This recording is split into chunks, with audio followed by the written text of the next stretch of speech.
Bien, bonjour à tous. Alors, ne cherchez plus Mustapha, il n'est pas là. Je prétends pas remplacer Mustapha, j'essaye simplement de combler une absence. Et j'ai le plaisir de vous présenter Alain Miranda, qui va nous présenter une conférence sur l'origine de l'homme, d'où venons-nous.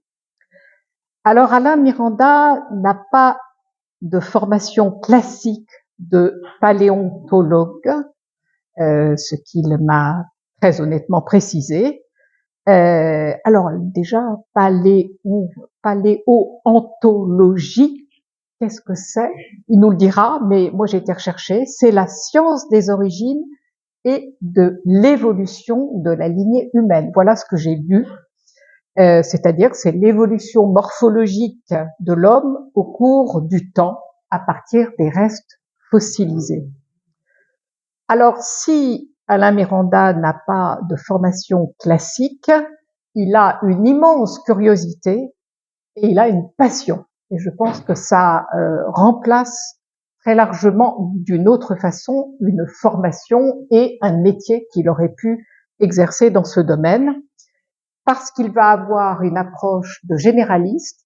Et du coup, je crois que c'est intéressant de ne pas avoir le spécialiste qui va nous faire rentrer dans sa science ou essayer de nous y faire rentrer, mais il va nous faire une présentation de généraliste avec une démarche scientifique. Et ça, je crois que c'est très important de le dire, de le souligner. On part d'hypothèses, on les confronte à l'expérience, on avance ou pas, et on continue, mais ne pas avancer, c'est quand même malgré tout, d'une certaine façon, continuer à réfléchir et à avancer. Donc, il nous propose une remontée dans le temps, les grandes étapes de l'évolution. Peut-être répondra-t-il à cette question, quand est-ce que le grand singe s'est-il mis debout sur ses pattes arrière? On est à quelques millions d'années près, mais des millions d'années, c'est quand même une subtilité intéressante. Il va nous raconter, y compris les zones d'ombre, les rebondissements inattendus, et nous allons apprendre beaucoup de choses. Nous allons apprendre que le Coéléocanthe, ce fossile de 35 millions d'années, ils sont toujours vivants. Nous allons apprendre des choses sur l'évolution des systèmes de datation, la progression scientifique sur l'ADN, et puis quelques souvenirs savoureux de rencontres avec de grands paléontologues. Donc voilà, attachez vos ceintures, nous remontons dans le temps, c'est pas 10 000, c'est pas 100 000, c'est 3 millions, voire peut-être encore plus. Donc, merci, je vous cède le micro.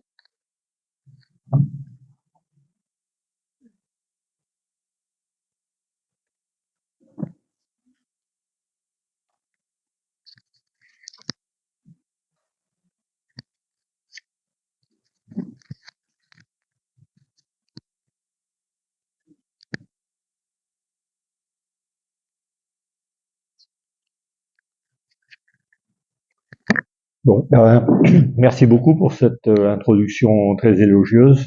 Je vais essayer d'être à la hauteur. Oui, on va parler de paléoanthropologie. Donc l'histoire de nos origines, c'est quelque chose qui me passionne effectivement, même si je suis pas un pro, mais j'ai beaucoup travaillé dans divers domaines dans ma vie, et c'est le domaine que je maîtrise probablement le mieux, bien que je ne sois pas vraiment un professionnel du domaine. Donc l'histoire de l'humanité, ça commence il y a très longtemps, mais jusqu'où remonter? Si on d'abord, les humains font partie d'une famille qu'on appelle les familles d'espèces qu'on appelle les hominoïdes. Et parmi les hominoïdes, il y a des espèces qui existent encore aujourd'hui, comme le chimpanzé en fait partie, le gorille, le bonobo, vous avez entendu parler de ces espèces déjà, l'orang-outan et les gibbons. Et les humains en font partie aussi, mais ça, ce sont les espèces d'aujourd'hui. Il y a très longtemps, ces espèces n'existaient pas, mais leurs ancêtres existaient, dont certains étaient communs à ces espèces et vivaient dans un milieu qui était très différent de celui qui existe aujourd'hui. Notre planète a évolué, le climat a changé, les plaques tectoniques aussi un petit peu ont bougé. Il s'est passé beaucoup de choses et ce qui a changé cet environnement, il a fallu que ces espèces s'adaptent. Et en s'adaptant, eh ben, elles ont changé d'aspect un petit peu. Ça a été le cas de nos ancêtres. Peut-être un peu plus que celle, par exemple, du chimpanzé qu'on voit sur cette photo à gauche et qu'on peut comparer à un humain qui est à droite. Notre ancêtre ressemblait probablement beaucoup plus au chimpanzé parce que le milieu du chimpanzé n'a pas beaucoup évolué. Et il vit toujours dans ce milieu, il se nourrit de la même façon qu'il y a des millions d'années. Son moyen de locomotion est le même. Et donc il a conservé ce même aspect. Alors ça ne veut pas dire qu'il n'est pas évolué. Il a évolué de même que toutes les autres espèces, mais il n'a pas changé d'aspect. Ça peut paraître étrange. Certains diront oui, bah, le singe ou le chimpanzé n'a pas évolué. L'homme a évolué, mais pas le chimpanzé. En fait, si, tous les animaux évoluent. Ils ont évolué autant que nous. Simplement, ils n'ont pas changé d'aspect. C'est-à-dire que dans les gènes des espèces animales, il y a des mutations qui se passent, qui se produisent au cours de l'existence de l'espèce. Et donc ces espèces évoluent. Si leur milieu ne change pas, ils sont complètement adaptés à ce milieu, ils se nourrissent de la même façon, eh bien les mutations ne seront que les gènes se dupliqueront à l'identique et il n'y aura pas vraiment de changement. Pour les humains, ça a été différent parce que lui, il a un peu quitté ce milieu naturel qui était cette forêt humide avec une canopée au-dessus, avec des branches et des lianes qui descendaient jusqu'au sol. Et donc, nos ancêtres évoluaient comme les chimpanzés dans ce milieu-là. Et puis à un moment donné, il a décidé de changer d'espace. Alors on va voir pourquoi. Là aussi, on a sur l'écran derrière un tableau avec les températures sur Terre qui ont évolué et qui ont contribué à ce que l'environnement change. Sur ce tableau, vous avez tout à fait à gauche, alors voilà mon curseur, tout à fait à gauche, ça c'est le présent. Il y a un zéro ici avec une ligne droite tout le long qui représente les températures moyennes d'aujourd'hui. Et puis vous avez une autre courbe qui zigzague là, de haut en bas, et qui sont les températures qu'on a eues au cours des temps passés. Alors ça fait l'objet d'études pluridisciplinaires et vous pouvez retrouver ces tableaux et ces images en tapant simplement le titre qui est en haut sur Internet. Et donc ce sont des éléments qui ont été vérifiés plusieurs fois et qui sont fiables. En bas, on a une échelle de temps. Cette échelle de temps, elle est graduée d'abord en milliers d'années, et puis après en centaines de milliers d'années, puis après en millions d'années, puis après en dizaines de millions d'années. On a fait ça parce que les périodes qu'on l'on voit en haut, l'Holocène, qui représente une période qui commence au tout début du néolithique. Et puis après, alors donc ça fait 12 000 ans, à peu près 12 500 ans. Puis de 12 500 ans à 2 millions 5, jusqu'ici on a le Pléistocène, qui est ce qu'on appelle l'âge de glace communément, où les températures, vous voyez, elles sont plutôt aux alentours de moins 5 à moins 10 degrés par rapport à la température moyenne aujourd'hui. Moins 5, moins 10 degrés, c'est très froid. Mais il y a des petites périodes interglaciaires, vous voyez, ça remonte avec des petites pointes là, qui arrivent à plus 5 degrés par rapport aux températures moyennes d'aujourd'hui. Puis avant le Pléistocène, 2,5 millions, il y a le Pliocène, qui remonte jusqu'à 5,5 millions d'années. Et là, les températures remontent au-dessus des températures moyennes d'aujourd'hui. Et ces températures, elles oscillaient entre plus 2 ou plus 3 degrés par rapport aux températures d'aujourd'hui, jusqu'à plus 6 ou plus 7 degrés par rapport aux températures d'aujourd'hui. Puis avant ça, on a le Miocène, qui date de moins 5 millions 5 d'années jusqu'à 22 millions d'années, 22,5 millions d'années. Et ce Miocène, vous voyez que là, les températures sont quand même beaucoup plus hautes. On est entre 10 et au maximum presque 15 degrés au-dessus des températures moyennes d'aujourd'hui. C'est chaud. Et c'est pourtant la période où les hominoïdes, cette famille d'espèces où les humains apparaissent, eh bien, c'est une période, c'est la période reine, c'est là où tous les hominoïdes se sont développés. Ils se sont développés en Europe, en Asie et en Afrique. Parmi ces hominoïdes, il y a toutes les espèces qu'on connaît aujourd'hui, mais il y a aussi tous leurs ancêtres et quelques cousins plus ou moins proches qui depuis ont disparu dû aux aléas de l'évolution et de leur histoire.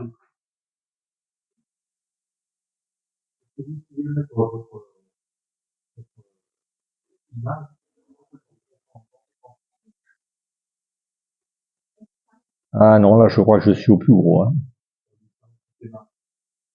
C'est-à-dire ça? Je pense pas que ce soit possible. Hein. C'est pas assez gros, c'est ça que je veux dire.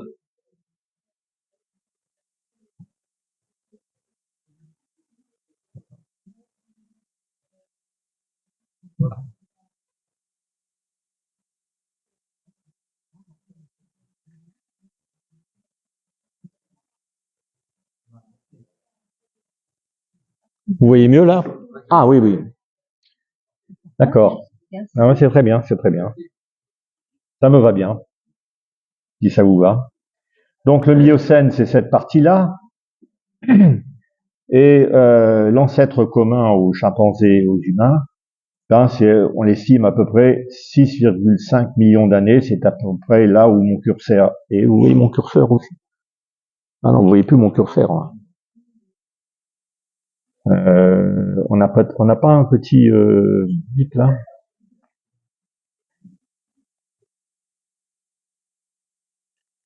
Parce que là, on voit plus mon. Donc j'appuie là-dessus. Voilà, 6,5 millions, donc on est à peu près ici. Et c'est là que notre ancêtre commun avec le chimpanzé vivait. Donc il n'y avait pas de chimpanzé, il n'y avait pas d'humain, mais il y avait cet ancêtre commun qui vivait dans ce milieu naturel qui était l'Afrique, qu'on appelle le berceau de l'humanité. Alors effectivement, on remarquera que les températures sont très élevées. 5-10 degrés, par exemple en été ici, quand il fait peut-être 40 degrés, bon ben il faut ajouter 10 degrés, quoi, ça fait 50 degrés, au maximum 15 degrés, ça fait 55 degrés, c'est très chaud. Mais c'était aussi une période extrêmement humide. Alors, je vais revenir un peu en avant, je crois. Voilà. Donc là, j'ai pris plusieurs images. La première en haut à gauche, c'est une cartographie des continents il y a à peu près 10 millions d'années.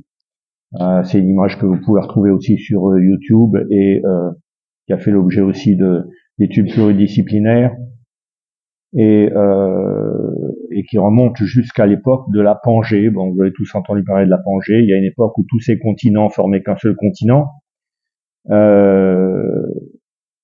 qui était constitué de deux grands ensembles. Un grand ensemble dans l'hémisphère nord qui comprenait l'Amérique et le continent eurasiatique et qu'on appelait l'Eurasie. Et puis au sud, l'Amérique du Sud qui était collée à l'Afrique, ainsi que l'Australie et le continent antarctique, et ainsi que les Indes. Et cet ensemble, qui était complètement collé, s'appelait le Gondwana, et l'ensemble de ces deux grands ensembles s'appelait la Pangée. Et c'était il y a 250 millions d'années. Et donc depuis, il y a eu une dérive des continents, ils se sont morcelés, se sont déplacés, tel qu'on le voit sur cette carte. Et là, j'ai fait une capture d'écran à 10 millions d'années. Et donc c'est proche de là où notre ancêtre commun avec le chimpanzé vivait. Et on remarquera que les deux Amériques ne sont pas encore raccordées, mais qu'il existe des ponts de terre entre le continent eurasiatique et l'Afrique. C'est-à-dire qu'il y a des espèces qui ont pu se déplacer entre le continent eurasiatique et l'Afrique. Et c'est une des raisons pour lesquelles nous avons des éléphants d'Afrique et des éléphants d'Asie. On a des hominoïdes qui vivent en Asie, mais aussi en Afrique. Il y a des lions en Afrique, il y a aussi des lions en Asie, et plein d'autres espèces qui se sont déplacées de continent à continent. Après, en bas à droite, ici, c'est une image d'une carte de l'Afrique. Alors malheureusement, ils ont pris une carte de l'Afrique récente. L'Afrique, il y a 7 millions d'années, ressemblait beaucoup plus à celle qu'on vient de voir sur la cartographie. C'est-à-dire que la mer Rouge, c'était encore qu'un chenal.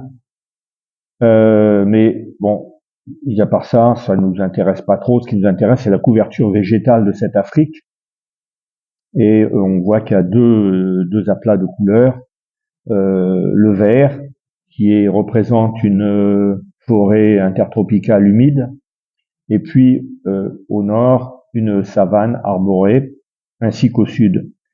Alors, cette couverture végétale était ainsi parce que la forêt intertropicale était alimentée en eau par des pluies amenées par des vents dominants qui venaient de l'ouest et qui arrosaient abondamment cette forêt humide.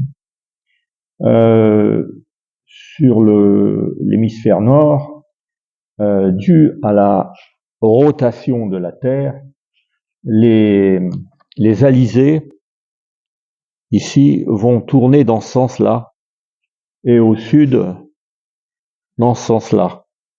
Alors qu'au milieu, les vents soufflent au milieu de l'Afrique.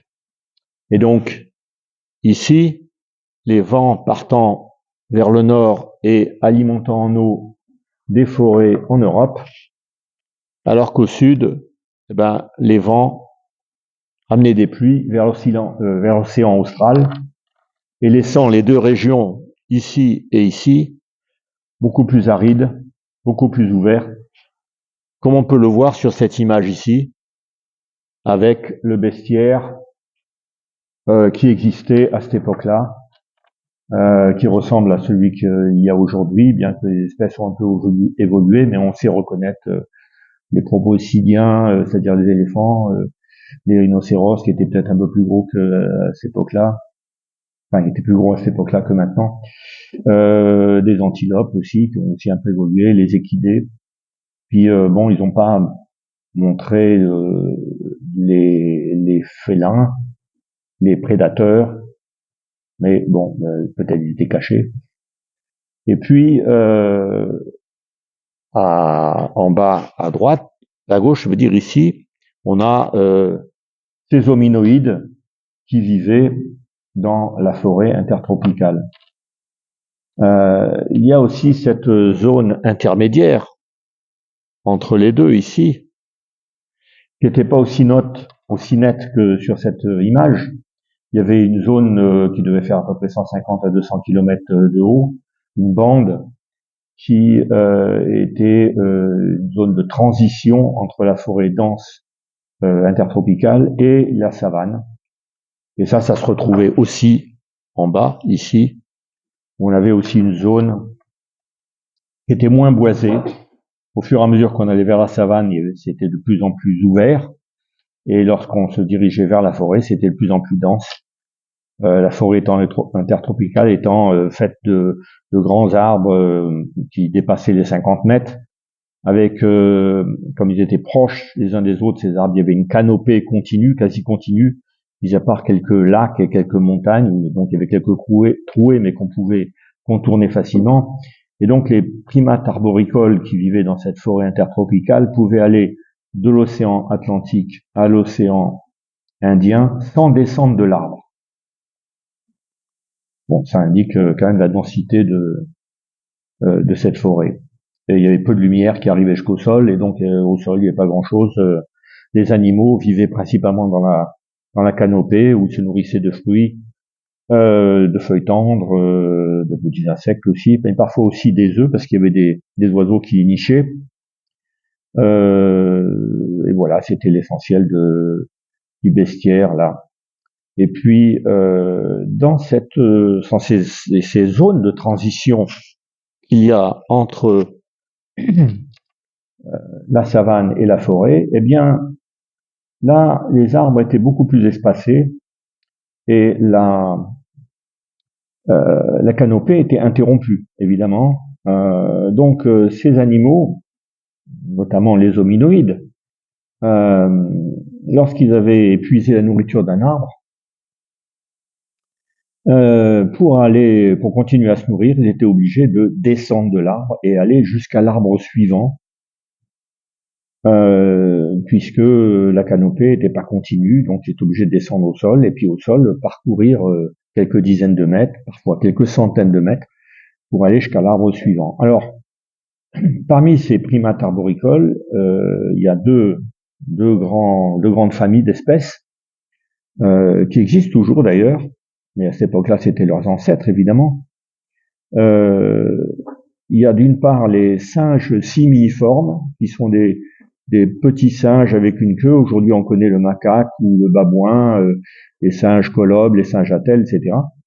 Et puis, les hominoïdes, dont on a parlé déjà, qui sont des singes plus gros, qui sont des grands singes sans queue, en fait. Et ces animaux se partageaient la canopée suivant la hauteur de la canopée, c'est-à-dire que les singes plus petits à queue évoluaient dans plutôt le haut de la canopée, où les branches étaient beaucoup plus fines, sur lesquelles les hominoïdes seraient tombés parce qu'ils auraient cassé les branches sous leur poids, alors que les hominoïdes, eux, évoluaient sur les branches plutôt du dessous de la canopée. C'est encore un peu comme ça aujourd'hui, hein. Et leurs moyens de locomotion étaient différents. Les singes à queue sont quadrupèdes, bien qu'ils aient des mains et des pieds préhensibles, et ils se déplacent à quatre pattes sur les branches, d'une branche à l'autre, comme ça ils courent, descendent de l'arbre, ils marchent au sol à quatre pattes, ils remontent. Et les hominoïdes, eux, par contre, eh bien, ils sont suspendus aux branches, sur la partie inférieure de la canopée, et se balancent d'une branche à l'autre, comme ceci, et ils peuvent y aller assez rapidement même. Et donc c'est deux modes de locomotion qui sont complètement différents. Et c'est ainsi qu'ils se sont partagés l'écosystème de cette canopée en deux niches écologiques parfaitement adaptées à chacun de leurs besoins. Mais dans cette zone-là où ils étaient obligés de descendre de l'arbre pour aller d'un arbre à l'autre, ils continuent à se nourrir, bien, ils étaient obligés d'aller sur le sol. Alors pour les singes simiiformes, qui étaient quadrupèdes, il n'y a pas de problème.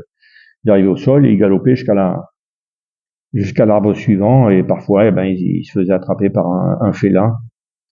Mais les hominoïdes, c'était pour eux très différent, parce que comme ils sont suspendus dans les arbres par leurs bras, et qu'ils avancent en se balançant d'une branche à l'autre, ils sont en position verticale.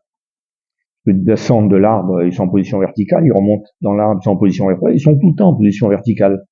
Ils arrivent au sol, eh bien là, il va y avoir deux moyens de locomotion. Pour certains, comme le chimpanzé actuel ou le gorille, qui ont des jambes plutôt courtes et des bras plutôt longs, ils n'ont pas beaucoup à se pencher en avant pour retrouver une quadripédie, pardon. C'est-à-dire qu'ils se penchent un peu en avant et ils ont leur phalange qui touche le sol, et ils marchent donc à quatre pattes en quadripédie. Mais pour d'autres, on va choisir de rester debout et de marcher debout, de se déplacer debout d'un arbre à l'autre, c'est-à-dire en bipédie. Et ça comporte quelques avantages. Le premier, c'est qu'on a les deux bras libres. On peut prendre un petit, peut-être, avec soi, si on en a besoin.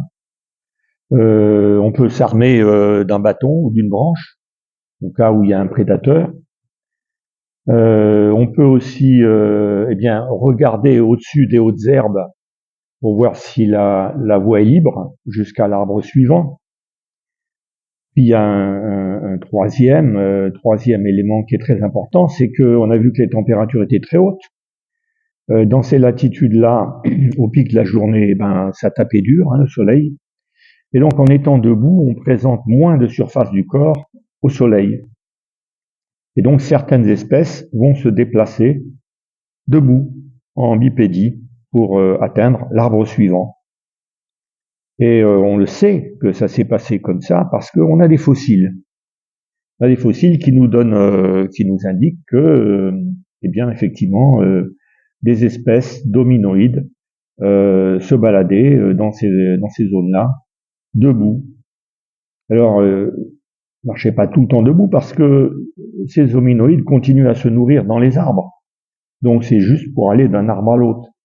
Mais parfois, les arbres sont loin. Si c'est quelques centaines de mètres, ça veut dire qu'il faut marcher solidement sur ses jambes. Et donc cette bipédie, avec le temps, va s'affirmer et ils vont s'adapter à ce mode de locomotion. Il va se passer quelque chose aussi dans cette zone qui est d'ici à ici, c'est-à-dire que cette plaque tectonique ici, la corde de l'Afrique que vous voyez ici, c'est une plaque tectonique qui va se séparer de cette partie-là dans cette direction-là, et qui va créer ici ce qu'on appelle une zone de subduction. Alors, je vais changer de planche. Voilà ce que c'est une zone de subduction, et voilà de ce qui se passe lorsqu'il y a une zone de subduction, c'est-à-dire qu'il y a une des plaques qui va passer sous la plaque africaine et la soulever en passant comme ça. Elle soulève des montagnes et en même temps ça fait remonter de la lave, et donc il y a des volcans qui vont être présents, mais surtout il va y avoir une chaîne de montagnes, comme on le voit ici, qui va arrêter ces vents dominants qui apportent des pluies. Et donc la zone que l'on voit tout à fait à l'est, elle va devenir aussi aride que les savanes arborées on voit au nord au sud. Alors aujourd'hui, on a à peu près à cet endroit-là, on a le mont Kenya et le Kilimandjaro qui dépassent largement les 5000 mètres, qui sont éteints maintenant. Mais à cette époque-là, non seulement ils étaient en activité, mais il y a eu beaucoup d'érosion depuis. Il y a 5 millions d'années, c'était une véritable chaîne himalayenne qu'on avait là. Les montagnes dépassaient 8000 mètres d'altitude. Donc il y avait des neiges éternelles, il y avait des glaciers de part et d'autre. Et donc cette zone-là, ici, elle va devenir assez aride.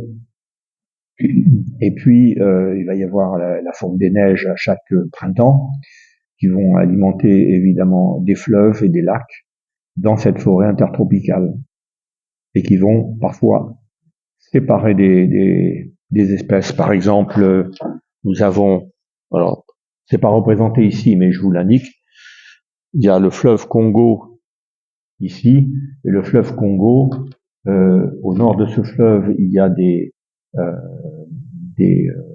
chimpanzés qui vivent là, et au sud, ce sont des bonobos. Le fleuve a clairement séparé les deux espèces qui ont évolué différemment. Aujourd'hui, il n'y a pas beaucoup de gens qui arrivent à vraiment distinguer un bonobo d'un chimpanzé. Pourtant, ils ont plusieurs millions d'années d'écart génétique. Ils ont été séparés par ces grands fleuves qui, aujourd'hui encore, le fleuve Congo fait au plus large 13 kilomètres d'une berge à l'autre. Comparé avec la Garonne, par exemple, à Bordeaux, ça doit faire 500 mètres. Donc 13 kilomètres, c'est un fleuve énorme. Qui a non seulement séparé des espèces, mais aussi arrêté d'autres espèces. Par exemple, ça, ce que j'indique là, c'est la zone des gorilles. Et il y a des gorilles des montagnes, dans les montagnes, des gorilles plaines dans les plaines, évidemment, c'est deux espèces distinctes. Mais il n'y en a pas au sud du Congo, parce que le fleuve Congo les a empêchés d'aller plus au sud. Donc, les espèces qui vivaient dans cette savane ici et dans cette savane ici vont aussi migrer dans cette zone-là parce qu'ils y sont adaptés. Ça va être un nouvel Eldorado pour eux qui vont pouvoir investir. La zone de dégradé dont je parlais au début, ici, eh bien, elle traverse ces parties-là. Parce que les montagnes, évidemment, elles sont hautes, mais le plancher océanique, lui, il est très bas. Donc, à ces endroits-là, ici et là, les montagnes sont beaucoup plus basses. Et donc, on va avoir ces espèces-là qui vont vivre partout ici dans cette espèce de croissant. Et là aussi, on va se rendre compte que les fossiles qu'on a trouvés, sont justement dans cette zone-là. Je parle des fossiles des préhumains, de ces fameux chimpanzés qui marchent debout, si on peut les appeler comme ça, qui sont nos ancêtres. Notre ancêtre a été parmi ceux-là, parce qu'il y a des dizaines d'espèces d'Australopithèques, et il y en a sûrement une qui est notre ancêtre, puisque on vient de là, on vient d'un chimpanzé qui marche debout et qui était parmi eux. Alors je vais avancer un peu parce que je vois que le temps tourne. Là, il y a un tableau encore avec une échelle de temps en bas et les époques Pléistocène, Pliocène, Miocène. Là, on voit sur la droite 3 espèces qui ont été répertoriées, différentes, qui ont différents âges. Les plus anciens, c'est Toumaï, c'est-à-dire celui qui est tout à fait en haut, Sahelanthropus tchadenensis, et qui a 7 millions d'années. Donc lui, il est tout à fait contemporain avec l'ancêtre commun du chimpanzé et de l'homme. Et il a été découvert près du Tchad. Et puis, il y en a 2 autres qui sont un peu plus récents, c'est Ardipithecus Kadaba, ici, et Tugenensis, qui est ici, ou Aurorin, on l'appelle aussi.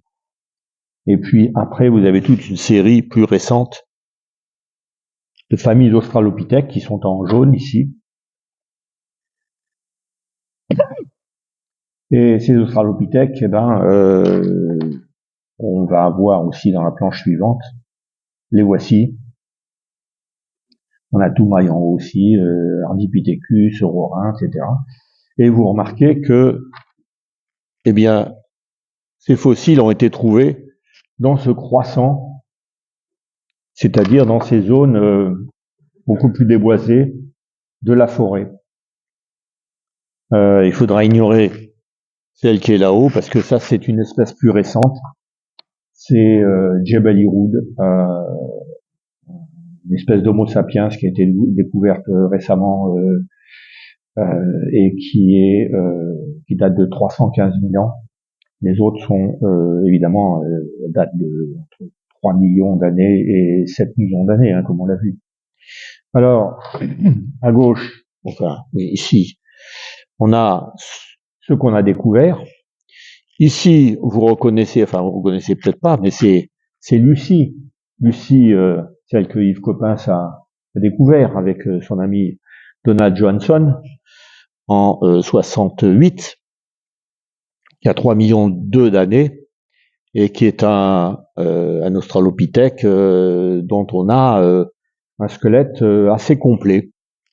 Et ces images qu'on voit ici ont été reconstituées en scannant les fossiles, en capturant le nuage de points de ces crânes et de ces squelettes, en les mettant dans un logiciel adapté 3D qui permet de reconstituer, parce que souvent ces fossiles, comme vous les voyez, elles sont déformées par les différentes couches sédimentaires, et donc il faut les remettre en place, et puis ils sont parfois incomplets, et par image miroir, on arrive à les compléter. Par exemple, il nous manque un os à droite du cerveau, mais on l'a à gauche. Bon, par reproduction miroir, on va pouvoir la remettre à droite aussi. On arrive à reconstituer au maximum le squelette, et puis après, on rajoute les chairs et les tendons, les muscles et la peau, des épaisseurs qu'on obtient grâce à des relevés très précis sur les espèces vivantes actuelles. Et puis on arrive à avoir ces images assez convaincantes de ces animaux. En fait, j'ai appris aussi récemment que la police s'en sert pour recréer des portraits robots, et il paraît que c'est assez ressemblant, donc pourquoi pas. Dans les espèces plus récentes des australopithèques, on se rend compte qu'il y a plusieurs espèces qui vont encore dériver. Vous avez peut-être vu dans certains documentaires animaliers que les chimpanzés, qui sont principalement des végétariens, eh bien, de temps en temps, il y en a un qui attrape un petit babouin qui s'est un peu écarté de son groupe, et il le ramène dans son clan, et puis le démantèle, et puis se le partage, et il mange de la viande. C'est assez rare parce qu'en fait, étant végétarien, ils n'ont pas les enzymes pour digérer vraiment la viande, et donc s'ensuit des digestions difficiles, des douleurs, des diarrhées. Donc ils le font pas souvent, mais ils en ont le goût en tout cas, parce que quand ils font ça, on peut le voir, c'est la fête chez eux. C'est la grosse fête. Et on remarque que chez les australopithèques, eh bien, ces fossiles qu'on a trouvés, on peut les faire parler, on peut leur faire dire beaucoup de choses, notamment sur la bipédie, sur leur comportement, mais aussi on peut faire parler leurs dents. Bon, déjà, on peut tout de suite voir des dents de carnivores par rapport à des dents d'herbivores, elles sont très différentes. Et après, en étudiant l'usure des mailles, les mailles des dents, on peut savoir quel type de végétaux ils mangent, s'ils mangeaient de la viande cuite ou crue, etc. On peut aller très loin là-dedans et avoir des informations sur leur alimentation. Et on s'est rendu compte que les australopithèques, il y en a, ils mangeaient un peu plus de viande que nos chimpanzés actuels. Donc on dit c'est des chimpanzés qui marchent debout, mais ils sont chimpanzés qui sont un peu carnivores aussi de temps en temps. Et ça se comprend parce que comme ils vivent plus proche de la savane, dans des espaces ouverts où il y a aussi des antilopes ou d'autres animaux qu'on ne trouve pas dans la forêt, ou moins, ils vont se nourrir de plus en plus de viande. Ils vont avoir, pas carnivores, mais ils vont être de plus en plus omnivores, un peu comme nous le sommes. Dans cette image, ici, je suppose qu'on a essayé de représenter surtout les proportions des membres, c'est-à-dire que là on voit que ça devient vraiment un bipède, qu'il a des jambes qui sont plus longues que celles des chimpanzés et les bras qui commencent à se raccourcir un peu, mais c'est à peu près tout ce qu'on peut retenir parce que tout le reste sur cette image, à mon avis, est pas exact. Par exemple, le tronc ici qu'on voit de cet animal, c'est un tronc humain plutôt. Je vais vous montrer cette image ici du chimpanzé et que vous pouvez comparer avec un squelette d'un humain plutôt plus moderne. Eh bien, nous, on a une poitrine un peu plate. Si on fait une section au niveau de notre poitrine, section horizontale, on obtiendra un ovale avec la forme des côtes un peu aplati. Alors que le chimpanzé, c'est plutôt un cercle.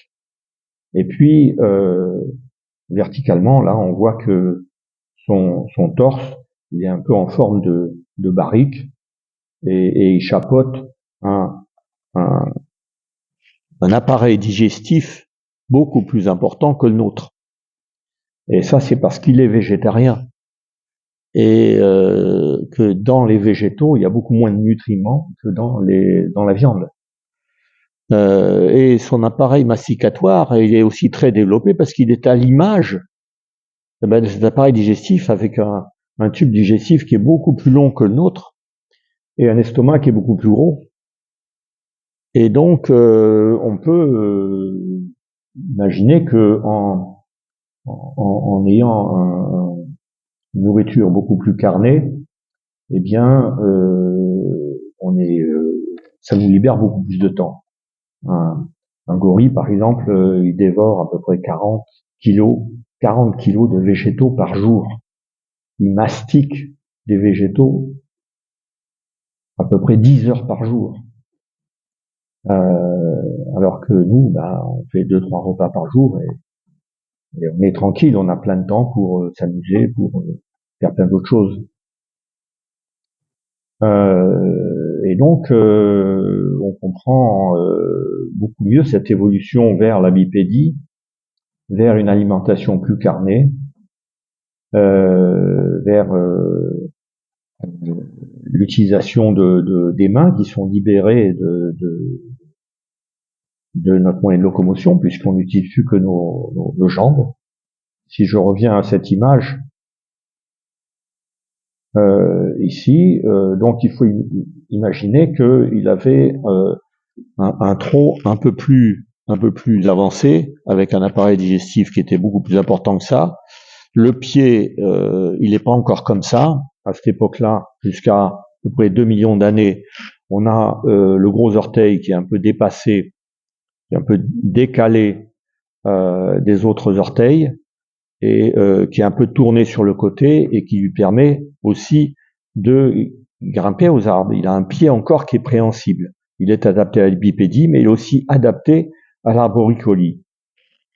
Et donc, il continue à se nourrir dans les arbres aussi. Il marche de plus en plus, mais il continue à grimper aux arbres.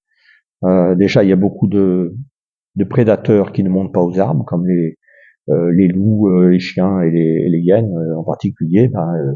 Voilà, il peut s'abriter là-haut, il peut continuer à se nourrir dans les arbres. Et mais son pied va continuer à se spécialiser dans la bipédie. Aussi, les genoux et les chevilles et les hanches ne sont pas exactement comme ça et ressemblent encore plus, encore à ce moment-là, aux chimpanzés. Alors, je vais vous expliquer comment. C'est parce que avec le développement de la bipédie, les articulations des jambes vont se verrouiller. Alors, qu'est-ce que c'est qu'une articulation verrouillée? Je vais vous le montrer. Avec mes bras, par exemple, j'ai des articulations qui ne sont pas verrouillées. Je peux faire absolument ce que je veux avec mes bras. Je peux me gratter le dos, gratter la tête, croiser mes bras, je peux faire ce que je veux. Mais avec mes jambes, je peux pas. Parce que les articulations n'autorisent que des mouvements d'avant en arrière, principalement. Et ça nous vient de cette spécialité de marcheurs. Nous sommes devenus de plus en plus des marcheurs. Nos jambes doivent porter tout le poids, l'entièreté du poids de notre corps. Et les articulations donc se sont verrouillées. Donc voilà l'évolution de cet australopithèque. Alors là on découvre tout d'un coup à partir de 2 200 000, vous avez une sorte de, voilà, ça c'est l'occupation de cette espèce-là qu'on appelle Homo habilis et qui à partir de 2,3 millions d'années va être présente en Afrique dans les sites qu'on a découverts ici, mais aussi probablement ailleurs parce que on n'a pas trouvé, mais souvent on n'a pas trouvé parce qu'on n'a pas cherché. Essayer de trouver des autorisations pour avoir des recherches faites dans certains pays en Afrique, c'est compliqué, ça prend des années. Et donc on trouve souvent là où on a cherché. Cependant, voilà, à partir de 2,3 millions, il y a présence d'un nouvel individu qui se différencie des australopithèques. Il est plus grand parce que il a des jambes plus longues, et il devient un marcheur à au moins 60%. Il s'éloigne des zones arborées, donc vous voyez en bas, il est carrément dans la savane, et on pense que il était aussi en haut, même si on n'a rien trouvé. Il habite les savanes. Dans l'image qui a été représentée ici, on voit une scène qui semble être peut-être une scène de chasse, mais on ne pense pas qu'il chassait. Cependant, on pense qu'il mangeait de la viande assez régulièrement, probablement par charognage. C'est-à-dire que les félins chassent la nuit parce qu'ils ont une meilleure vue que les antilopes. Et ils attrapent leur proie la nuit, les dévorent, puis quand ils sont rassasiés, ils les abandonnent. Puis dans la journée, vous avez le soleil qui se lève, puis des mouches qui arrivent sur les carcasses, puis après des vautours, et puis après des charognards. Et donc il reste une petite fenêtre au lever du soleil pour ces espèces-là, pour au lever du soleil venir prospecter dans la savane et essayer de trouver des carcasses abandonnées par les félins. Et grâce à ces outils qu'on trouve partout où il y a des fossiles d'Homo habilis, eh bien, ils vont pouvoir découper la viande et la ramener dans leur clan et s'en nourrir. Donc, ils seront pas carnivores, ils sont omnivores.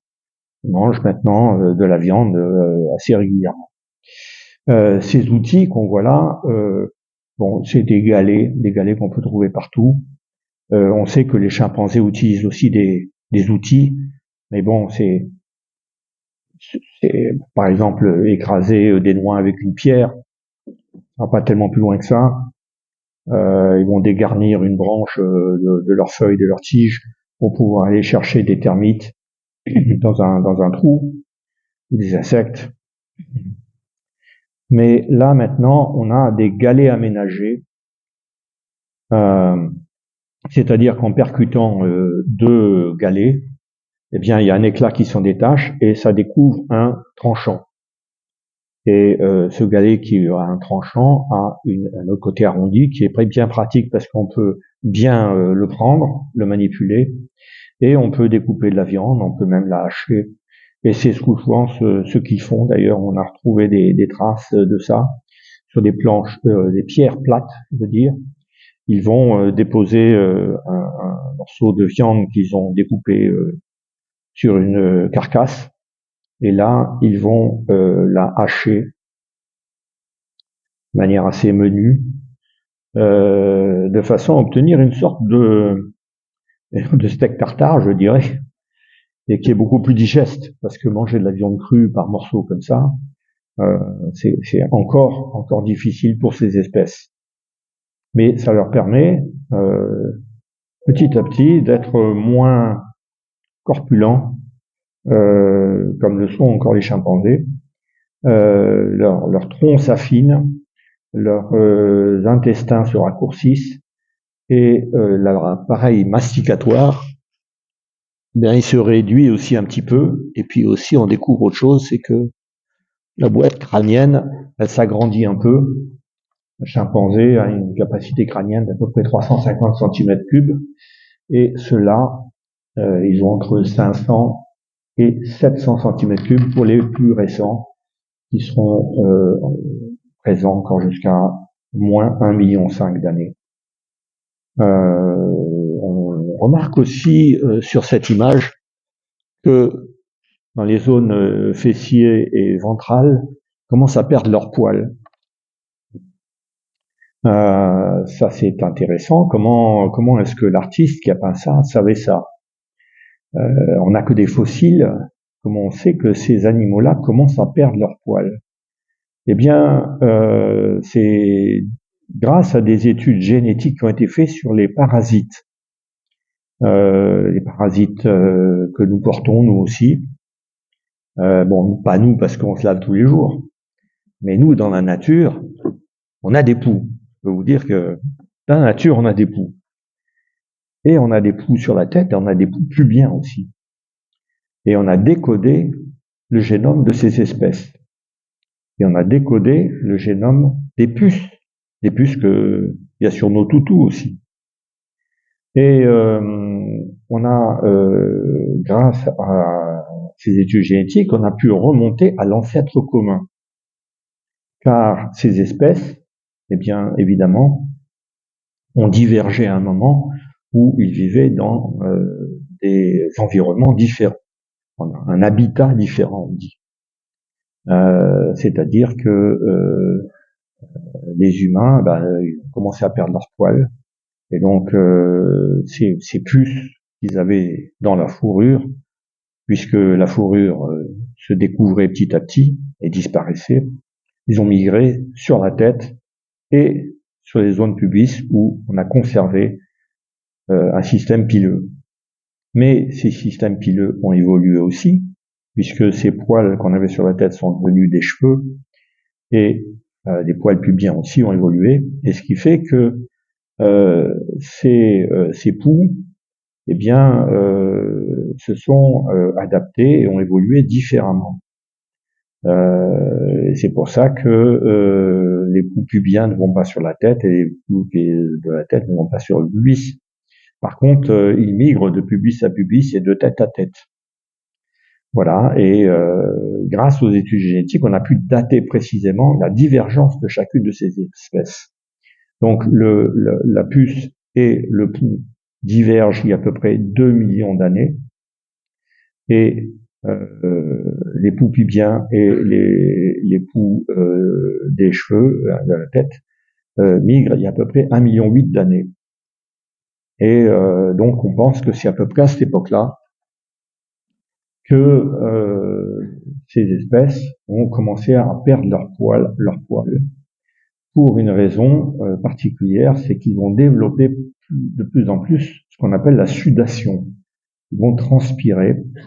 Ils sont maintenant dans un milieu qui est beaucoup moins boisé, ils sont beaucoup plus exposés au soleil, ils se déplacent beaucoup plus, puisqu'ils sont bipèdes sur le sol, Il arpente cette savane pour trouver peut-être des carcasses, mais aussi autre chose, d'autres types de nourriture. Et donc, pour rafraîchir leur corps, ils vont développer cette sudation, c'est-à-dire qu'ils vont transpirer, et par évaporation, ça va rafraîchir leur corps. Voilà. Et donc, à partir de 2 millions d'années, vous voyez ça sur l'échelle de temps en haut, ici, à partir de 2 millions d'années, il y a cette nouvelle espèce qui apparaît sur le paysage africain, toujours, et qu'on va appeler Homo ergaster. Alors, on a quelques sites, les plus anciens ici en Afrique. Bon, il y en a d'autres aussi qui n'ont pas été marqués, mais ils sont tous là, en Afrique de l'Est. Et cette espèce, regardez là, ça c'est un bond en avant, alors qu'elle est contemporaine à Homo habilis. On est à peu près dans la même période. Vous voyez ça ici en haut. On est à peu près dans la même période, un peu plus récente peut-être. Vous voyez, tac, on a un peu avancé, mais... Et puis, à cette époque-là, jusqu'à 1,5 million, il y a aussi des australopithèques, l'espèce dont j'avais parlé tout à fait au début. Et donc là, on voit toutes ces espèces qui cohabitent, enfin, on ne peut pas dire cohabitent vraiment, mais vivent en parallèle sur ce même continent, dans des écosystèmes un petit peu différents. Et ça représente donc des dizaines d'espèces très variées. Celle-ci, en tout cas, nous ressemble beaucoup, mis à part la tête. Peut-être on a encore un visage un peu simiesque, comme vous le voyez ici et là, dans ces reproductions. Bien que simiesque, bien que le cerveau a bien grandi, on est plutôt maintenant aux alentours de 700 cm3 à 1000 cm3, alors qu'on était à 500 et entre 500 et 700 cm3 pour l'Homo habilis. Donc on peut dire que du cou vers le sol, toute cette partie du corps, en dessous de la tête, il est comme nous. Il est comme nous. Il mesure 1,55 m pour les femelles, 1,65 m en moyenne pour les mâles, 50 à 60 kg. Bon, c'est plus très loin de nous. Mais il y a une grande variation dans les formes et les tailles de chaque individu. Par exemple, celui-là, ici, s'appelle l'homme de Turkana. Il a été découvert par Richard Leakey en 1971, près du lac de Turkana, justement, d'où son nom. Et il a été daté à 1,6 million d'années. C'est un adolescent. Vu l'état de ses cartilages, de ses os, on a évalué son âge à entre 10 et 12 ans. Pour ces espèces-là, c'est l'adolescence. Ça représente pour nous, ce serait 16-17 ans, quoi, je dirais. Mais donc, ce qui était surprenant, c'était sa taille. Il mesurait 1,70 m. 1,70 m à 10-12 ans, ça veut dire qu'adulte, il devait faire au moins 1,80 m à 1,85 m. Bon, là, il est mort, évidemment. Mais ça veut dire qu'il y avait une grande variation dans les tailles de ces gens, et ils pouvaient être, comme aujourd'hui. Aujourd'hui, il y a des gens qui font 1,65 m, 1,70 m, mais il y a aussi des basketteurs qui font plus de 2 mètres.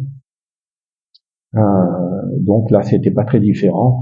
Et ceux-là sont quand même assez proches de nous. Et c'est un bon candidat pour être notre ancêtre direct. Les autres, petit à petit, ont disparu. Après 1,5 million, on ne trouve plus de Homo habilis, on ne trouve plus d'Australopithèque. Par contre, ceux-là vont se déployer partout en Afrique, ils vont être présents et remplacer petit à petit toutes les autres espèces. Homo habilis, les Australopithèques vont disparaître. Et il va sortir d'Afrique. À partir de 1,6 million, on va le retrouver en Turquie, en Géorgie. À partir de 1 million d'années, on va le retrouver en Espagne. Donc il est sûrement présent un peu partout en Europe. Et puis un peu plus tard, il y a l'homme de Pékin, 1 million d'années, et puis l'homme de Java. Donc, vous voyez, c'est des grands espaces, et vraisemblablement, entre ces espaces, il y habitait aussi. On n'a pas trouvé de traces, mais on sait qu'ils appartiennent à la même espèce. En tout cas, ils descendent de cette espèce-là. À l'exception peut-être d'une, vous voyez ici, là il y a marqué 1,8 million. Effectivement, dans ce site de Géorgie, Dmanisi, ça s'appelle, c'est la région, dans les couches sédimentaires les plus anciennes, qui datent de 1,8 million, on a trouvé un bout de crâne, et on a dit que c'était Homo ergaster probablement, mais quand on a regardé sa capacité crânienne, qu'on a évaluée après qu'on ait fait des recherches grâce au logiciel 3D par ordinateur, bien qu'il avait une capacité crânienne bien inférieure, de autour de 550, 560. Et donc on s'est demandé si ces premiers-là, ces plus anciennes espèces, c'était pas Homo habilis qui aurait déjà pointé son nez hors d'Afrique. C'était vraiment la seule. Mais c'est aussi une possibilité. En tout cas, celles qui sont dans les couches sédimentaires plus récentes, 1,7 million, 1,5 million, 1 million d'années, celles-là font partie de cette espèce qui est représentée sur cette planche, qu'on appelle Homo ergaster. Et au bout d'un moment, dans les années 70-80, il a commencé à avoir une sorte de polémique parce que les anthropologues ont commencé à dire, oui, bon, on a trouvé Homo ergaster il y a 1,9 million en Afrique, mais entre celui-là et ceux qui vivent en Chine, par exemple, c'est 1 million d'années plus tard, 1,5 million d'années plus tard à Java, 1 million d'années plus tard en Europe, dans des latitudes différentes, dans des environnements différents, dans des continents différents, on peut plus dire que c'est la même espèce. On peut pas vraiment dire que c'est la même espèce, elles ont évolué. Et donc, on va les appeler tous Homo erectus, qui était un terme qu'on avait déjà utilisé pour l'homme de Pékin, l'homme de Java. Mais on a décidé d'englober les autres aussi, et donc, toutes celles qui sont sur le continent eurasiatique, on va les appeler Homo erectus. Et celles qui sont en Afrique, ce sera toujours Homo ergaster. Puis la polémique a continué, et certains ont dit oui, mais en Afrique, ils étaient toujours présents, les Homo ergaster. Il y a 1 million d'années, il y a 800 000 ans, on en trouve encore, donc c'est plus la même espèce. Est-ce qu'on ne devrait pas aussi les appeler Homo erectus? Alors certains ont dit oui, d'autres ont dit non. Bon, toujours est-il que on va dire que Homo ergaster, c'est de 1,8 million ou 1,9 million à 1 million d'années en Afrique, et tous les autres, c'est des Homo erectus. Homo erectus, c'est un terme un peu général parce que, évidemment, même si on considère que tous ceux qui sont sur le continent eurasiatique s'appellent Homo erectus, vous comprendrez bien que entre cette espèce-là et cette espèce-là, ils étaient vraisemblablement très différents. Donc c'est un terme générique. On dira plus précisément homme de Pékin ou Homo antecessor ou homme de Java ou homme de Dmanisi ou Homo georgicus, qui est celui qui était découvert en Géorgie. Alors il y a quelque chose aussi d'extraordinaire avec cette espèce, c'est cet outillage-là. Là, on a des pierres qui sont absolument extraordinaires. Là, on a un biface, avec 2 tranchants de chaque côté et une pointe très acérée. Alors là, c'est un outil qui est extrêmement évolué. Là, on peut faire des tas de choses avec ça. Ça, et puis ce cerveau, on pense que, évidemment, réussir à développer cette technique pour tailler des outils, ben, ça demande réflexion, ça demande peut-être un enseignement aussi, il y a un développement des techniques. Aussi, autre chose que j'ai oublié peut-être de préciser, c'est que si j'ai dit qu'il était bipède maintenant à 100%, mais bipède, ça veut dire que le pied a encore évolué. Jusqu'à maintenant, les espèces précédentes, elles avaient l'orteil qui était, le gros orteil qui était encore un peu écarté. Or là, on a un véritable pied. Or, un pied, c'est un peu comme une main, mais c'est quand même beaucoup plus robuste, c'est beaucoup plus allongé. Et puis derrière, il y a ce talon, avec le talon d'Achille, et ce pied représente une sorte de levier qui permet à la jambe de se projeter, de faire un bond jusqu'au pas suivant, et ainsi de suite. Et de cette façon, on accède à la course. C'est le premier animal, avec peut-être Homo habilis, probablement de manière plus maladroite, mais Homo ergaster, c'est le premier qui accède véritablement à la course. Et ça change la donne, parce que là maintenant, il devient chasseur. C'est plus simplement un charognard qui va chercher des charognes abandonnées, c'est celui qui va peut-être courir derrière des bébêtes, peut-être avec le reste du clan, en développant des petites stratégies pour essayer d'attraper en embuscade telle ou telle espèce, en leur faisant peur d'un côté et en les attrapant de l'autre quand ils essaient de s'échapper. On arrive à voir maintenant une espèce qui est très proche de la nôtre et qui a pratiquement tous les outils de Pierre, mais aussi dans sa morphologie qui lui permet de chasser, de se nourrir et de profiter de tout ce que peut, de tout ce qu'il peut trouver dans la nature. Et on voit qu'il a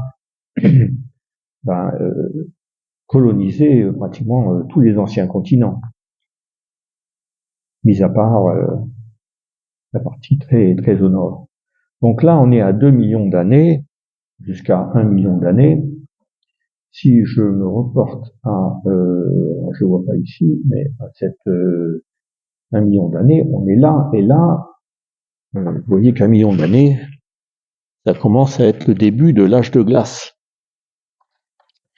Et donc, l'âge de glace, ça va peut-être devenir un problème pour les espèces qui vivent sur le continent eurasiatique.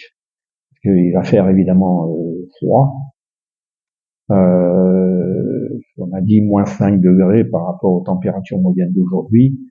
Ça veut dire que, par exemple, l'espèce qui est en Espagne ici, bien, il y avait des températures de la Norvège, avec des rennes, avec des bœufs musqués, des mammouths. Bon, c'est froid quand même. Et j'étais par exemple, il y a 6 mois, j'étais à Tautavel, où il y a un musée parce que il y a les grottes de Tautavel, mais on peut plus les visiter parce qu'elles sont devenues trop dangereuses. Bon, il y a des recherches qui sont continuent à faire.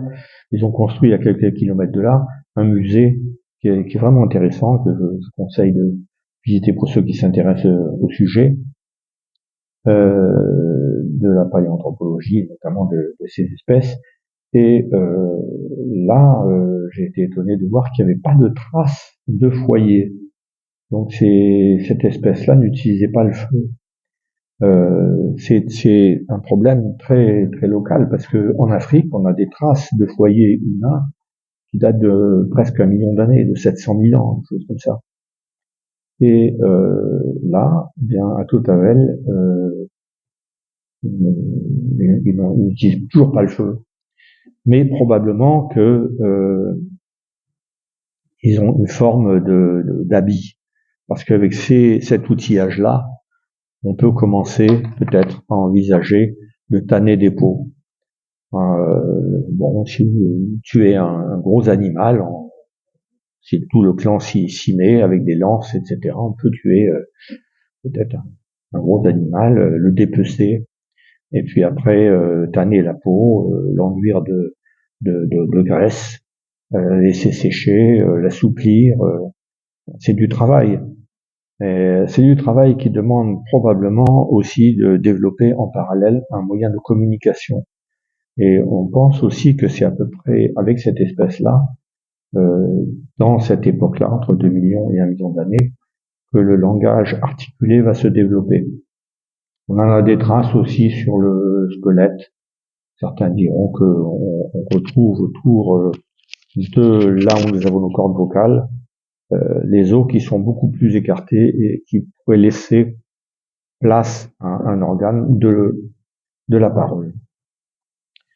C'était certainement pas un langage articulé comme nous l'avons aujourd'hui, mais par rapport au chimpanzé qui n'a que peut-être quelques douzaines de sons pour communiquer, là on est dans un langage.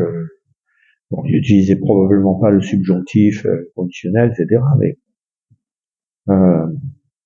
ils arrivaient à développer des stratégies pour chasser, pour fabriquer, pour enseigner des techniques de taille de pierre, pour s'organiser mieux, etc. Alors, ça c'est jusqu'à un peu plus d'1 million d'années, puisqu'on en retrouve même à Java, qui ont 500 000 ans. Ils vont être présents certains endroits très tardivement. 500 000 ans, c'est quand même assez proche. Mais petit à petit, ils vont tous être remplacés par une nouvelle espèce, qui est celle-ci. Et celle-ci s'appelle Homo heidelbergensis. Alors, Homo heidelbergensis, c'est parce que le premier qu'on a trouvé de cette espèce, c'était en Allemagne, dans une région qui s'appelle Heidelberg. Mais celle qu'on a trouvée en Allemagne n'était pas la plus ancienne. On a trouvé après des fossiles de cette même espèce en Afrique. Donc on pense qu'ils viennent d'Afrique. Et par la suite, on en a trouvé partout, comme vous pouvez voir sur cette carte-là ici. Eh bien, sur tous les 3 continents, tout l'ancien monde, petit à petit, cette espèce va remplacer tous les Homo erectus qui sont présents, ainsi qu'en Afrique. Ils vont d'abord remplacer les Homo ergaster ou Homo erectus africains, et puis après, ils vont sortir d'Afrique vers 600 000 ans. Les plus anciens, c'est moins 760 000 ans en Afrique de l'Est. Et puis, à partir de 650 000, 700 000 ans, ils sont hors d'Afrique. Et petit à petit, ils vont coloniser le reste du monde, à l'exception, bien sûr, de l'Australie qui reste hors d'atteinte, et des Amériques. Alors, là au milieu, vous avez le crâne de cette nouvelle espèce, Homo heidelbergensis. Vous avez Homo erectus ou ergaster qui est à gauche, et puis l'homme moderne ici, et vous voyez que, en fait, effectivement, il a fait encore un aspect assez simiesque, Homo ergaster, et que là, il a des caractères beaucoup plus modernes, bien que lorsqu'on voit ces reproductions, ces images en 3D de leur visage, les reconstructions du visage, bien il a encore les ponsus orbitaux qui sont très développés, et l'appareil masticatoire qui est encore un peu robuste, mais sans ça, il se rapproche vraiment d'un homme moderne. Et donc on peut considérer que notre ancêtre, il était parmi eux, c'était un de ceux-là, probablement qui s'est développé parmi ceux qui sont restés en Afrique, puisqu'on sait que les Homo sapiens viennent d'Afrique. C'est plus ancien fossile qu'on a trouvé d'Homo sapiens était en Afrique. Et donc voilà, ce serait le premier chaînon, je dirais, les Homo sapiens. On voit aussi leur outillage qui a beaucoup évolué, mais je vais rectifier quelque chose à propos de cet outillage-là. Cet outillage-là, à cette époque-là, reste quand même un outil de riche, j'ai envie de dire. Bien qu'il n'y avait peut-être pas des couches sociales à l'époque, mais il faut une pierre particulière pour ça. Vous pouvez pas le faire avec des galets simplement. Et donc, dans les sites archéologiques, là où il y a des fossiles, on trouvera encore cet outillage pendant à peu près 1 million d'années. On va retrouver ça parce que ça c'est très pratique, c'est très facile. Vous vous penchez, vous trouvez un galet, 2 galets, vous les percutez, vous avez tout de suite un tranchant. Tout le monde peut utiliser ça. Donc ils vont continuer à utiliser ça. Simplement, à côté de ça, quand ils peuvent le trouver, eh bien, ils vont se lancer dans des techniques qui sont beaucoup plus élaborées et qui leur permet de faire des choses particulières qu'ils ne peuvent pas faire avec l'autre, comme par exemple tanner des cuirs ou je sais pas, enfin on peut imaginer toutes sortes, fabriquer un outil en bois par exemple, ou une lance ou quelque chose comme ça, on peut la tailler avec ça beaucoup plus facilement qu'avec simplement un galet. Par contre, le galet, c'est vrai qu'on le trouve partout, et donc ces espèces-là, ainsi que celles-ci, vont continuer à utiliser les galets qu'on appelle la technique oldowayenne. Oldowayenne, c'est le plus simple, et elle va être présente même avec parmi les Homo heidelbergensis. Par contre, ils sont capables de faire ça. On trouve aussi des outils comme ça, mais c'est des outils qui demandent une pierre un peu spéciale qu'on trouve pas partout. Silex, obsidien, des trucs qui demandent des recherches, etc. Et ça va évidemment aussi avec le langage, parce que quelqu'un peut faire des recherches, trouver ses pierres, développer des techniques, mais après, il va ramener ça au clan, il va expliquer où est-ce qu'il l'a trouvé, qu'est-ce qu'on peut en faire, etc. S'il arrive à l'échanger aussi contre une peau de bête, peut-être qu'il le fera. Ça nécessite moyen de communication quand même assez élaboré. Vous voyez en bas, ici, ça a été découvert il y a quelques années seulement, un assemblage de 2 poutres qui ont été taillées pour s'emboîter entre elles. On dirait une pièce de charpente relativement récente. Et pourtant, la datation montre l'objet à 450 000 ans. Et donc tout à fait contemporaine à Homo heidelbergensis. Et alors on ne sait pas ce que c'est. On peut imaginer plusieurs choses. Quelqu'un a émis l'idée qu'il y ait pu avoir un lac présent à une époque, à cet endroit-là, et qu'ils aient construit une sorte de plateforme pour pouvoir pêcher. D'autres ont dit que peut-être c'était le début d'une petite cité lacustre. Bon, on ne sait pas trop. En tout cas, ça demande toute une technique de fabrication qu'on n'imaginait pas jusque-là. On imagine aussi ce mode d'habitation. Souvent, les fossiles, les choses qu'on trouve très anciennes, c'est dans les grottes, parce que dans les grottes, ben, c'est évidemment protégé. Mais faut savoir que ces hommes préhistoriques n'habitaient pas dans les grottes. Ils les visitaient de temps en temps,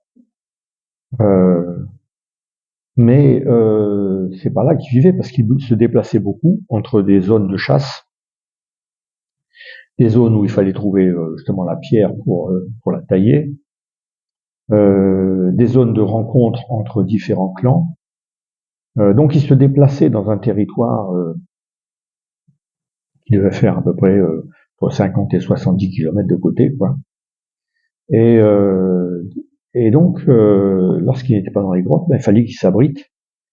Et on a retrouvé des traces de ces types d'habitations légères et qui étaient contemporaines à ces espèces-là.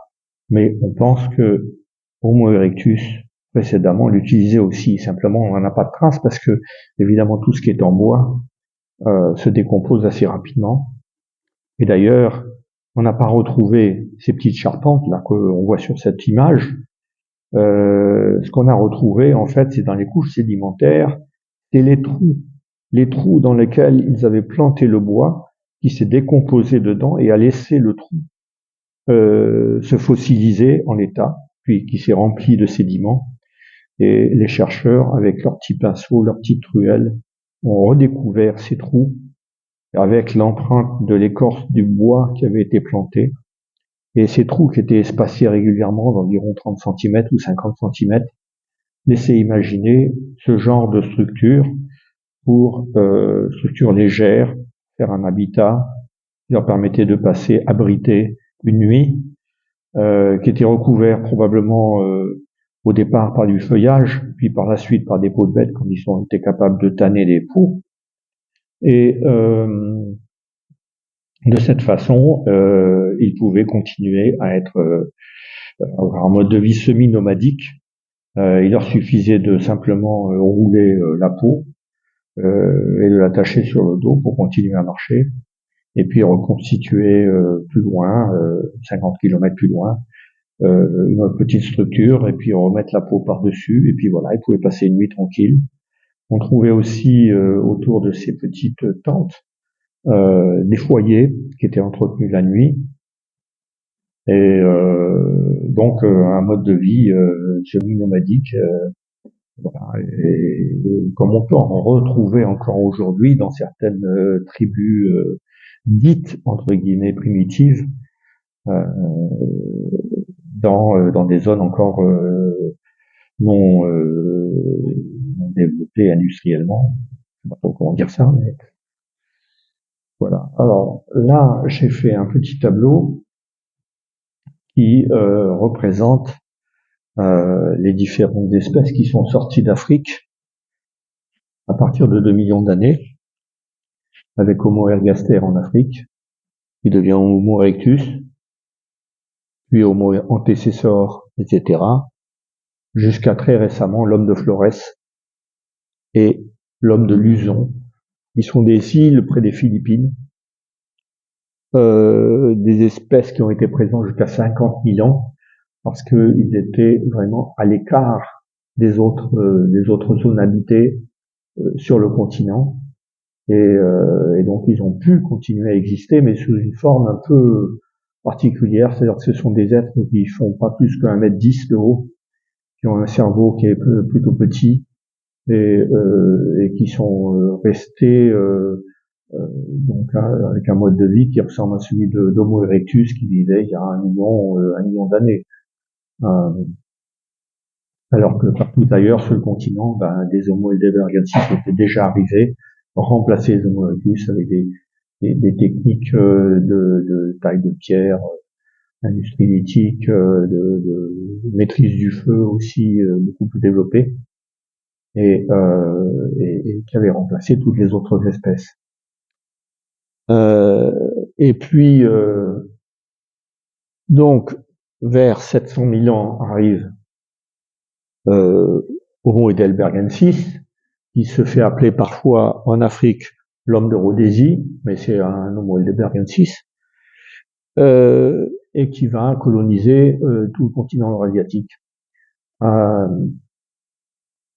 et s'adapter au fur et à mesure en Europe pour devenir l'homme de Néandertal, et en Asie l'homme de Denisova. Alors, vous avez peut-être entendu ces deux termes-là.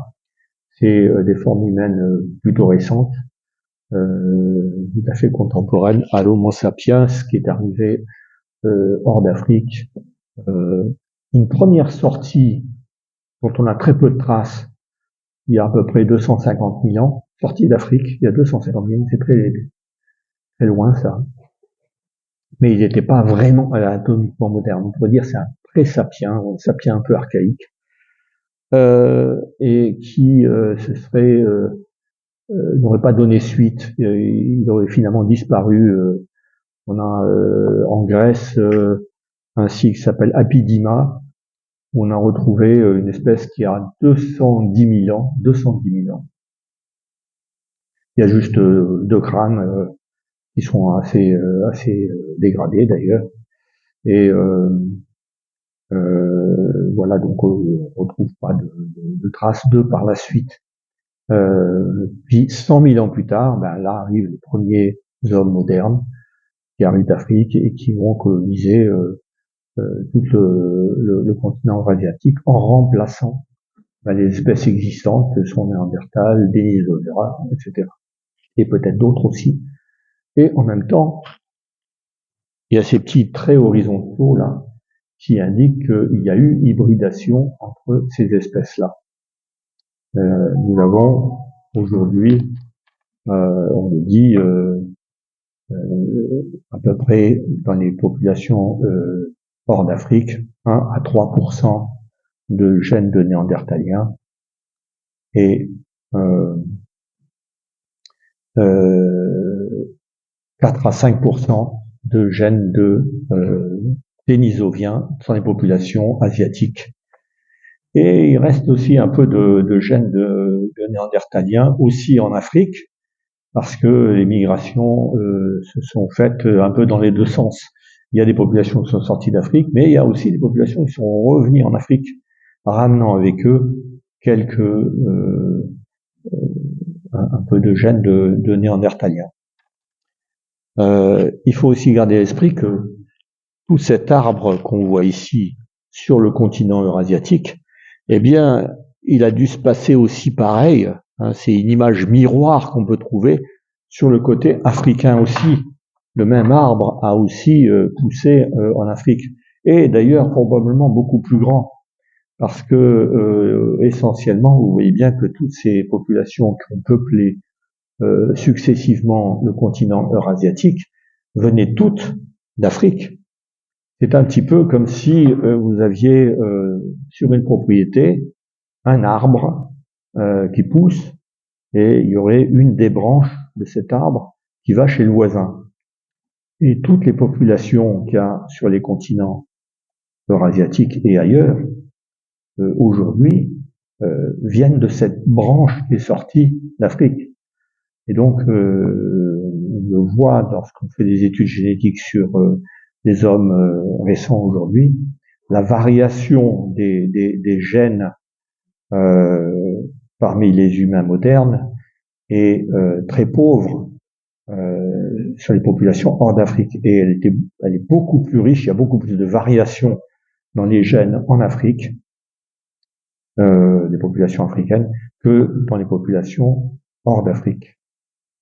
Parce que nous sommes tous issus de cette branche qui est sortie d'Afrique, alors qu'en Afrique, il y a le tronc avec toutes les autres branches. Il y a le reste de l'arbre, en fait. Voilà, donc là, je vais passer à la planche suivante. Ouais, je voulais dire quelques mots aussi sur l'homme de Néandertal. Voilà sa zone d'occupation. Voilà dans le temps là où il existe. Lui, donc, c'est un descendant des espèces Homo heidelbergensis qui se sont installés donc en Europe et se sont adaptés au climat qui était encore très froid en Europe. Il y a différentes couleurs, bleu, jaune, vert, mauve plus haut là. Pardon? Oui, d'accord. J'arrive à la fin là. Et qui indique les différents taxons de néandertaliens qu'on a trouvés dans ce grand territoire. Qu'est-ce qu'on peut dire sur cette espèce? Eh bien, évidemment qu'ils sont très évolués techniquement, qu'ils ont développé des techniques de taille qui sont extrêmement avancées. Quelque chose qu'on a remarqué lorsqu'on étudie leurs outils, c'est que Ils sont en quelque sorte les Néandertaliens on peut dire des artistes, c'est-à-dire que chacun va tailler son outil pour un besoin particulier. S'il est gaucher, il le taillera pas comme un droitier. S'il préfère, il a des préférences sur la façon d'utiliser ou les techniques de taille, même bon, elles sont un petit peu différentes. Alors que chez les Homo sapiens, on a plutôt tendance à voir un outillage qui est dédié au plus grand nombre. En fait, c'est ça. C'est quelque chose qui est frappant chez les humains. Les outils sont là pour répondre aux besoins du plus grand nombre, alors que chez les Néandertaliens, c'était plutôt pour répondre aux besoins de chacun. Bon, le crâne, vous voyez, il présente encore des aspects assez robustes. Il est lui-même très robuste. Pour une taille de 1,65 m, il faisait à peu près 90 kg. Ça demande quelqu'un qui n'a évidemment pas de surcharge pondérale, hein, qui n'est pas grave. Bon, c'est quelqu'un qui est très costaud. Là, il y a cette photo qui est intéressante aussi parce que c'est un os, un fémur qui a été fracturé et qui a été soigné. Ça, c'est une grande première. Parce qu'en général, dans la nature, l'animal qui fracture un os, il signe son arrêt de mort, parce que il faudrait qu'il reste à peu près 6 semaines sans manger, sans boire, sans bouger, sans pouvoir se nourrir. Et voilà, c'est en général la fin. Et là, on remarque qu'il a été soigné, c'est-à-dire que on a pris soin de lui, on a peut-être immobilisé sa jambe aussi, on lui a apporté à manger, à boire, etc., jusqu'à ce qu'il puisse continuer à marcher. Il a probablement marché différemment après, il devait boiter un peu, mais il a pu continuer à vivre. Et on sait qu'ils enterraient leurs morts, donc on a une espèce qui est pratiquement comme la nôtre. Je vais accélérer un peu le mouvement. Voilà, là où vous pouvez voir la comparaison entre les crânes d'hommes modernes et les néandertaliens. Ça, c'est un néandertalien en haut ici, qui est plutôt du Moyen-Orient, et celui-là, il est plutôt d'Europe occidentale. Donc vous voyez qu'il y a une grande variation entre les différentes espèces de néandertaliens. Et nous ici, on sait tous se reconnaître, on est tous très différents en apparence, parce que si on enlève nos cheveux, la peau, les tendons, les chairs, etc., et qu'on arrive au squelette, en fait, on est tous pareils. Il faut vraiment sortir le compas, faire des repères particuliers, mesurer précisément pour voir qu'il y a une différence entre deux individus. Mais là, vous voyez que les squelettes sont totalement différents. Donc, il faut imaginer une autre humanité, des humains tout aussi évolués que nous, avec des techniques aussi avancées que les nôtres, mais qui sont complètement différents aussi dans la façon de. Regardez, d'ailleurs, je parlais des chimpanzés qui avaient la poitrine un peu en forme de tonneau. Et on se rend compte qu'ils ont conservé quelque chose de ça aussi. Ils sont beaucoup plus robustes que nous. Et si vous pointez votre œil là-dedans, et vous imaginez l'œil de cet animal-là, et vous promenez votre visage sur le sien, vous regardez la taille de ses dents, taille de sa mâchoire, et vous vous rendez compte que c'est un être qui est complètement différent de nous. Pourtant, par ailleurs, très humain. Comme de Denisova, on a trouvé très peu de choses, comme vous pouvez voir. Sauf que quand on regarde vraiment les structures osseuses, on se rend compte qu'il est extrêmement costaud aussi, comme un Néandertal. Par contre, on a retrouvé on a pu décoder le génome de l'homme de Denisova, et on s'est rendu compte qu'il y avait eu hybridation avec les Néandertaliens, mais aussi avec les hommes modernes. Et voilà, et ils se sont même beaucoup plus hybridés avec les Homo sapiens que les Néandertaliens avec les Homo sapiens. Et puis après, on arrive à Homo sapiens, c'est l'homme moderne, Je vous ai parlé des premiers Homo sapiens qu'on a trouvés en Europe. Voilà leur squelette. Bon, il y a leur fossile crâne, il n'y a pas grand-chose. Très déformé par les couches sédimentaires. Mais ils sont aussi beaucoup plus archaïques que les hommes modernes. Ça, c'est l'homme moderne qu'on a trouvé au Maroc, à Djebel Iroud, et qui est daté de 315 000 ans. Et vous remarquez qu'il est encore très robuste, avec des signes un peu archaïques quoi, sur le visage. Voilà, mais on pourra reparler de ça plus précisément après, parce que je suppose que vous avez des questions aussi. Voilà l'outillage des hommes modernes qu'on a pu trouver à l'époque Mandrin, dans le Rhône. Vous voyez cet outillage extrêmement petit, extrêmement détaillé, peut-être fait dans ces grottes d'une manière systématique, puisqu'on a trouvé ces petites pointes que vous voyez ici, qui sont des pointes de flèches. On a trouvé sur le sol de ces grottes des quantités incroyables, comme un millier de pointes. Et donc c'est des ateliers de fabrication avec des gens qui avaient peut-être des petites mains, peut-être des enfants qui fabriquaient ça. Et c'était carrément des usines, hein, des usines de fabrication pour le plus grand nombre. Et vous voyez toutes les différents outils que tu es capable de faire et qu'ils ont et ça c'est vieux de 54 000 ans, vous vous rendez compte, 54 000 ans en Europe. Et puis bien sûr après il y a des peintures, on voit en Dordogne, un peu partout, là vous avez en haut c'est Lascaux, ici Lascaux, là vous avez la grotte Cosquer, ici c'est la grotte Chauvet, ouais. Et puis par la suite vous avez bon, la grotte de Maboura en Bulgarie, où on voit déjà des représentations humaines, et ça c'est plus récent, ça a 13 000 ans.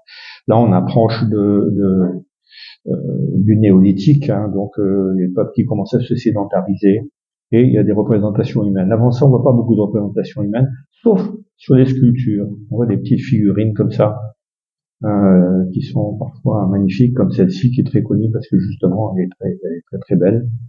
On a pensé longtemps que celui qui l'a faite pensait à quelqu'un en particulier, et que ça a été abandonné. On pense que c'est beaucoup plus symbolique, un petit peu comme les Vénus qu'on trouve en Allemagne, de l'Est. Et donc c'est peut-être de nature plus religieuse.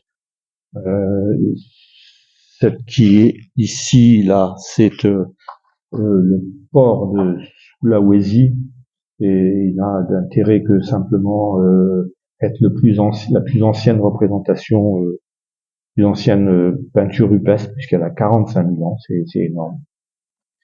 Voilà, et je crois que j'en ai terminé avec ma présentation de l'évolution de l'homme depuis son origine. Merci beaucoup. Merci à tous.